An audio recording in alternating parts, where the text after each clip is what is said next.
Hi, how's everybody? How's everybody doing?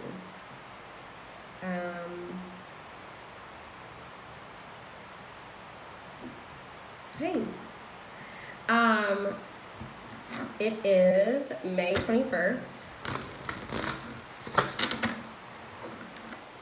May 21st, 2020.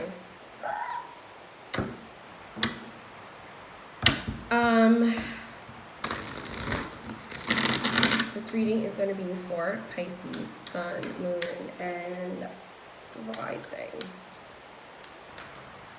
My original gang, you know.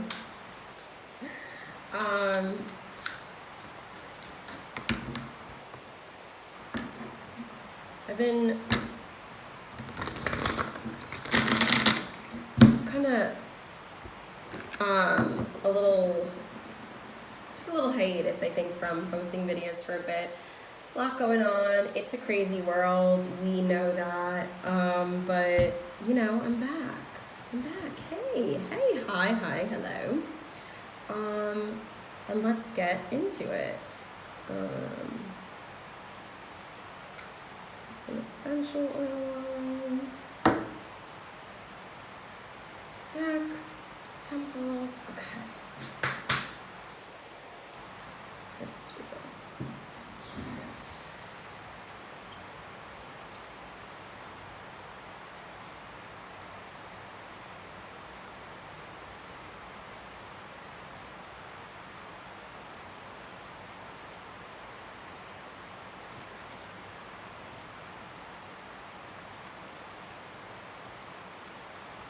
Sorry guys.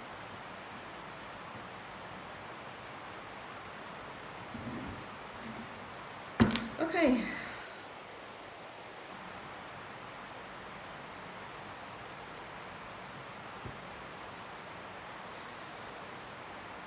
This stuff smells amazing. I have a brand new selenite wand, and I've got a whole bunch of new crystals. I'll show you one of them, which is really cool. This is celestite. What's a really cool one? Argonite. Cool, right? Oh, and a serpentine egg. Okay, done showing you my crystals. I opened up to 5 and 5. This will be for Pisces, Sun, Moon, Rising, for the weekend. We've got a long holiday weekend. Happy weekend almost. Memorial Day to those who observe here in the United States or elsewhere. Let's get into it.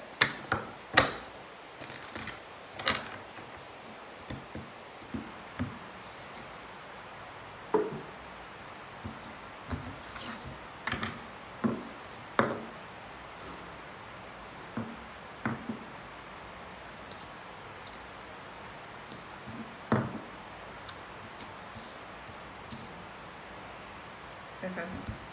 We've got the 8 of Pentacles, the 10 of Swords, and the Ace of Cups.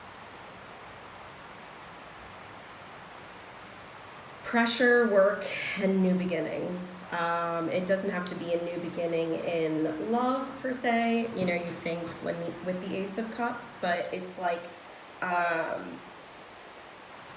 something comes out of what looks like nowhere. In the middle of the water. I think for a lot of us it's a reminder that you would be so surprised as to the opportunities that can present themselves, and where they may be presenting themselves.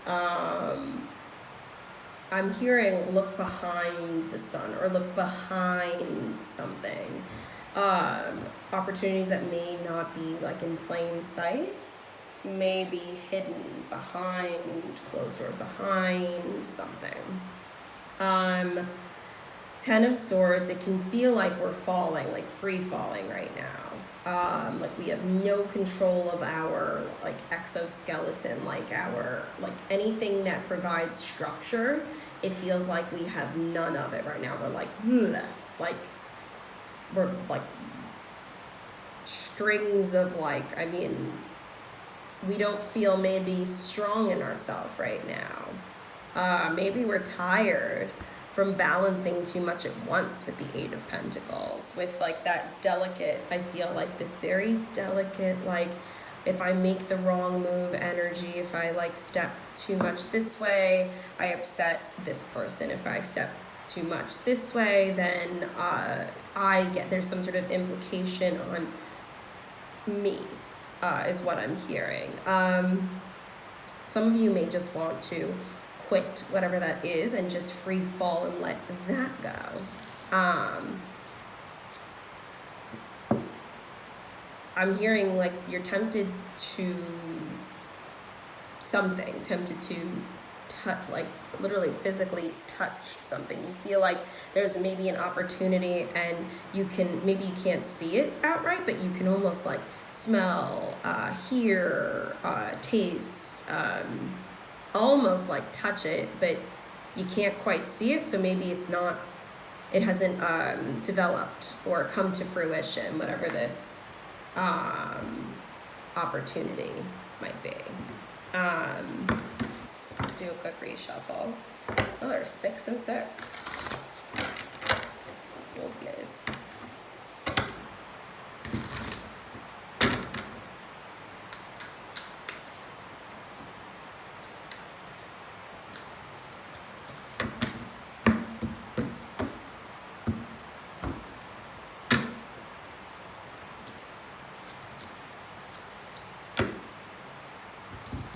Two of Cups,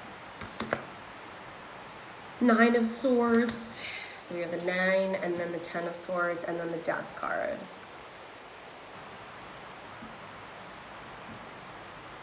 My neck hurts, maybe some of your necks hurt,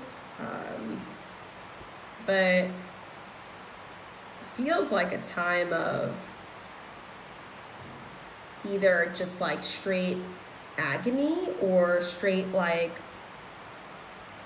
shouting to the rooftops, whatever you're feeling.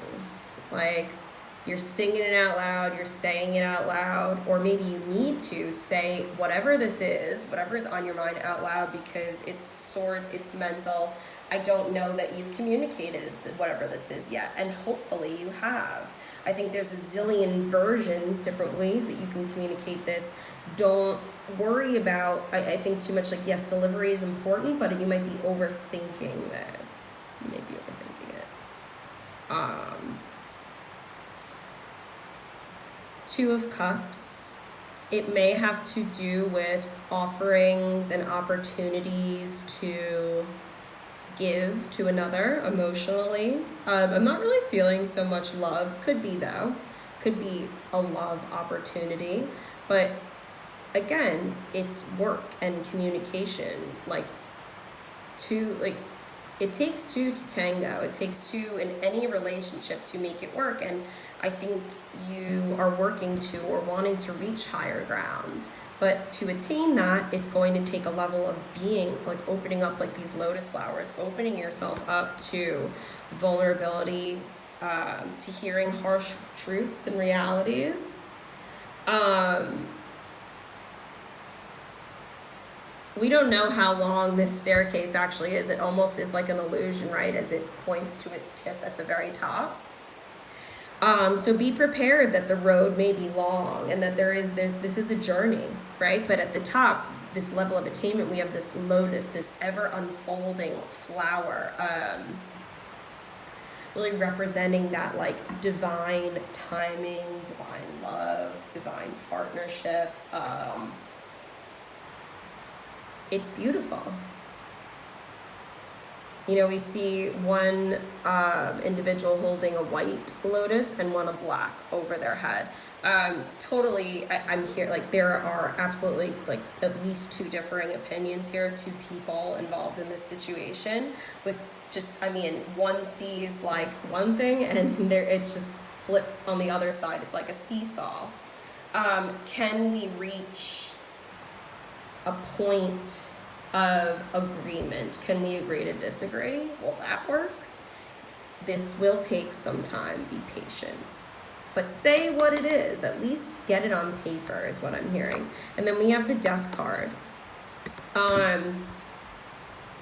Card of transformation, death, and rebirth.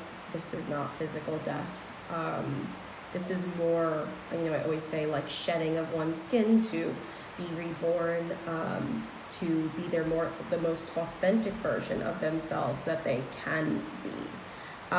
Death is the ultimate, like for me, it's like levens the playing field, like dropping all ego and like material and like what you think is important and all of that, and starting from scratch, like literally from like, it's almost like the tower, but this is of the self. This is the crumbling of the self so that you can rebuild again anew. And sometimes when, I'm not saying like burn it all down and give up whatever this is that you're working on. I'm just saying this might be indicating that there's a piece of you, or maybe a larger part of you and your being, that needs work, that needs a good Plutonian, like this is complete. I need to look at myself in the mirror and honestly take a good look and think about the parts of myself that I don't like, and be real and honest about that. Is it memories, a loop of that you're holding on to? And I'm drawn to the imagery in these two cards. You see that we have that same like gradient version of the individual. I feel like there's several layers to you, right? Like an onion, like pieces of you, versions of you, ways that you deal with emotion, process emotion, ways that you present yourself to the world. I think there is some refining that can be done there. This could be someone you're dealing with too. It might be frustrating when you feel like you're not seeing the real person, like somebody is putting up a front, like, nope, this is me. Like, no, it's not.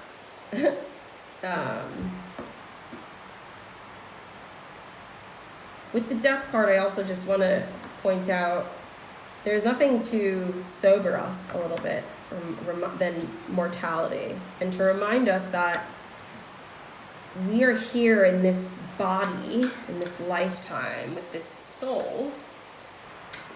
And the soul is forever, but our body is not. So with where are you at in your life and the years around the sun that you've spent here in this lifetime, what have you achieved, right? Like taking stock, like, all right, what have I accomplished? What am I proud of? What am I not so proud of? Right? So the Death card really like asks us, let's look at that shadow side. Let's like look at the pieces of us that we're maybe not so comfortable with, that we've been like kind of hiding in the back of our closet or like sweeping under the rug, and let's like spring clean the shit out of that. Let's like open that stuff up and let's unpack it. I'm hearing like, let's unpack it like a suitcase, literally. Final card. A little close the reading kind of energy. We have the Four of Cups. This is a card of this is stillness. Stillness in the storm is what I hear. Meditating. And this is exactly kind of what I was asking you to do with, calling with the Death card, calling us, right?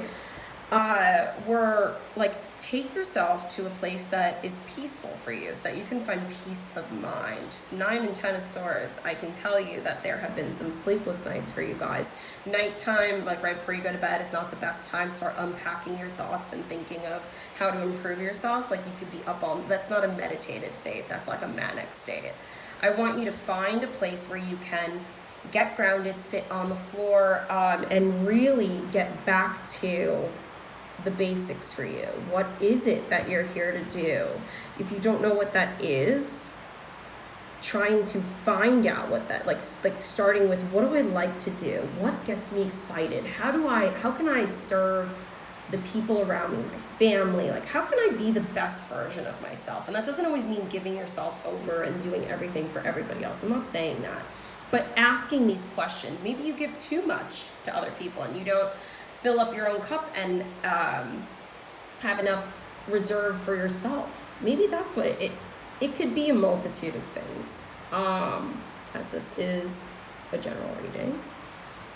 But can you find that like heightened state of enlightenment that you reach at the top of this pyramid when you take time to still yourself, right? So stepping away from, if you're working from a computer or family, and just being alone with yourself and being very gentle with your thoughts, right? Your awareness is heightened and you start to feel, things in the body. When you are meditating, how does your body feel in that moment? You're thinking about your mind and you're focusing on the breath, but when you're, really being very mindful of the breath, right? Like on other, tools we use to reach a meditative state, how does the body feel? Do the shoulders start to relax down your back? You may find some tensions I'm feeling, like in the actual body, like physical tensions that you might want to work on.